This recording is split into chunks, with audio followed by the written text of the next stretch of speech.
আপনার মোটরসাইকেলে যদি 10 বছর মেয়াদ শেষ হয়ে যায় তাহলে আপনি 3টি স্টেপ ফলো করে আপনি খুব সহজেই কিন্তু আপনার মোটরসাইকেলে পুনরায় আবার ট্যাক্স টোকেন রিনিউ করতে পারেন। প্রথম স্টেপ হচ্ছে আপনার যে পুরাতন ট্যাক্স টোকেন আছে সেটা নিয়ে আপনার নিকটবর্তী যে কোনো ব্যাংকে যাবেন যাতে বিআরটির শাখার টাকাগুলো জমা নেয়। প্রথম হচ্ছে আমরা NRC bank, UCB bank, prime bank, premier bank. তো এই ধরনের ব্যাংকে গেলে কিন্তু আপনার 23 টাকা সাথে কিন্তু আপনার যদি 1150 টাকা দেওয়া থাকে তাহলে তো হলোই, আর যদি না দেওয়া থাকে তাহলে আপনার সাথে 23 টাকা এবং 1150 টাকা মোট হচ্ছে আপনার ব্যাংকে জমা দিতে হবে এবং সেই ব্যাংকে আপনার ব্যাংক স্লিপের যে মানে রিসিপ্ট সেটা এবং আপনাকে আবার একটা ট্যাক্স টোকেন দেওয়া হবে। ট্যাক্স টোকেন দিয়ে দ্বিতীয় নম্বর স্টেপ হচ্ছে আপনার ফর্ম যে ব্যাংকে আপনার যে বিআরটি আপনার মোটরসাইকেল রেজিস্ট্রেশন করেছেন সে বিআরটি চলে যাবেন। সেখানে কিন্তু আপনার এই স্টেপগুলো দেওয়ার পরে হচ্ছে আপনাকে ওখান থেকে আবার একটি স্লিপ দেওয়া হবে এবং ওই স্লিপটা হচ্ছে 5 বছরের মেয়াদ থাকবে এবং আপনি কিন্তু পুনরায় আবার হচ্ছে 5 বছরের একটি মেয়াদ পেয়ে গেলেন। এখন কথা হচ্ছে অনেকেই প্রশ্ন করবেন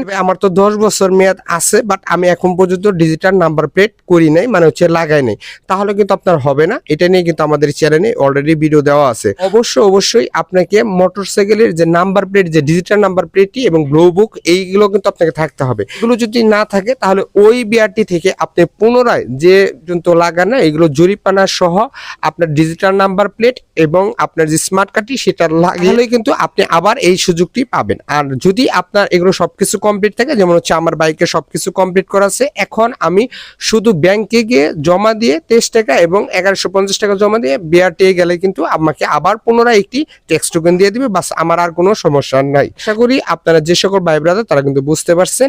এখন এইভাবে কিন্তু খুব সহজেই আপনার এই স্টেপের ধারায় কিন্তু আপনাদের যাদের 10 বছরের ট্যাক্স টোকেন অলরেডি